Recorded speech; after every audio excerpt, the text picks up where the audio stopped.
Muy buenos días, comunidad. Este 29 de marzo de 2022, bajo la gracia del Creador, traemos otro tema de actualidad. Tema referido al avance del sistema acusatorio, a si se está respetando la garantía que termina definiendo qué es proceso acusatorio y sobre todo si están permitidos esos diálogos previos entre el juez y alguna de las partes, lo que es corriente, esos diálogos previos entre el juez y el fiscal. Y lo traigo a colación por conocer una reciente decisión del Honorable Tribunal, de la Honorable Corte Suprema de Justicia, corrijo, radicado 60.716 del 9 de marzo del año 2022. Ponencia del honorable magistrado Gerson Chaverra Castro, pues se está volviendo muy usual que las partes formulen quejas contra los honorables jueces al considerar que están desquiciando los términos del sistema.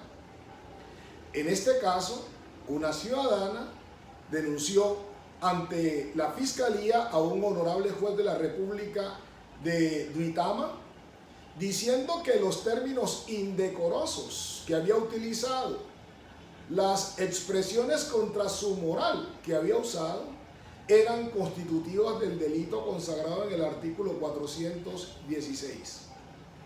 La Fiscalía, al considerar que era una discusión desde el mundo disciplinario, no penal, solicita preclusión de la investigación, la que no es atendida por el Tribunal Superior de Santa Rosa de Viterbo, al reprocharle al juez las expresiones que lanzó.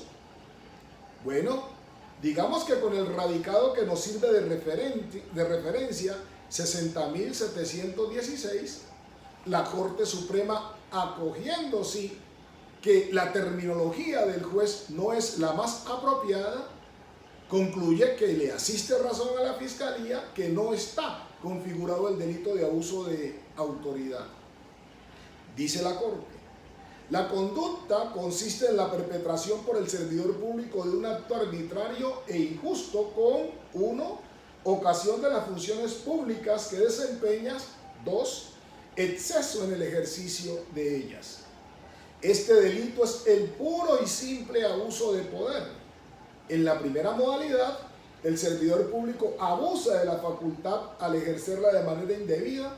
En la segunda, actúa sin fundamento legal en cuanto al exceso en su desempeño, agregando que en lo arbitrario prevalece el capricho, el antojo del servidor público, su voluntad y conducta está por encima de la ley o en contra de lo dispuesto por ella. Lo injusto como valoración se infiere del contenido de la norma. Este pensamiento, además, lo refuerza la Corte en otro que es el radicado 40.458, una decisión del 12 de noviembre de 2014. Pues bien, lo que venimos observando y se nos ha referido es un comportamiento que llama poderosamente la atención.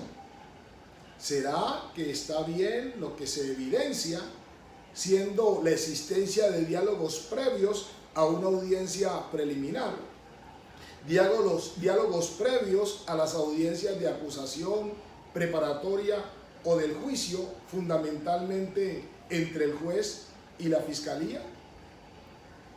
Hemos dicho que una desatención en el sistema obedece a que no tenemos una clara definición de en qué consiste el proceso acusatorio.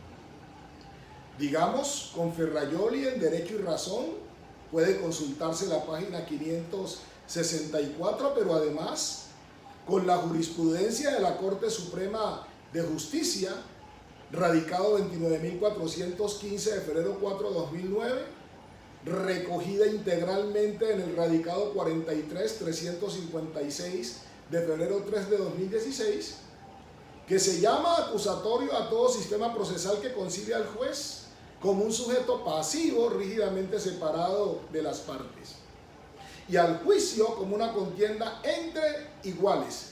Y corto hasta ahí la definición para mostrar lo relevante. lo que me sirve a manera de sustentación. Porque es que con esta cita encontramos en la página 567 del texto Derecho y Razón, al igual que en las sentencias que he referenciado, la característica que define el proceso acusatorio.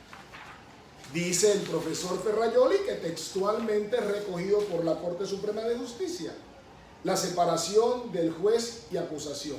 Y agrega, la separación de juez y acusación es el modelo, es el más importante de todos los elementos constitutivos del modelo teórico acusatorio como presupuesto estructural y lógico de todos los demás. Agregando el profesor a página 583 del mismo texto, es necesario que los órganos investigadores sean desplazados en orden distinto del judicial, aunque tengan las mismas garantías de independencia, de modo que no pueda formarse entre ellos un espíritu de cuerpo común y en vez de influenciarse se controlen recíprocamente. Por último, y quiero resaltarlo, las dos partes en causa deben contender en posición de igualdad para que la imparcialidad del juez no se vea ni siquiera psicológicamente comprometida por su desequilibrio de poder y no se creen ambiguas solidaridades, interferencias o confusiones entre funciones de enjuiciamiento y funciones de acusación. Y es ahí cuando llamo la atención. Si no conservamos esa característica que define el sistema, la rígida separación entre el juez y la acusación, si lo que queda es evidenciado, como lo he observado, diálogos previos sobre la diligencia entre el fiscal y el juez, perfectamente con la cita que hacemos de la Corte, podríamos ubicar sus comportamientos en un abuso de autoridad por acto arbitrario e injusto en la medida en que desatiendo la ley, daré las razones. Como también resulta perfectamente posible que se hable de un comportamiento delictivo como el del 421, el asesoramiento ilegal. ¿Y por qué lo afirmo? Porque cuando se lee la ley 906 del año 2004, concretamente el artículo 140 que habla de los deberes, nos dicen que son deberes de las partes e intervinientes. Séptimo, abstenerse de tener comunicación privada con el juez que participe en la actuación, salvo las excepciones previstas en este código. No tiene por qué existir ningún tipo de comunicación previa entre el juez y una de las partes, siendo usual que esa comunicación lo sea con la fiscalía, porque estoy desquiciando el sistema.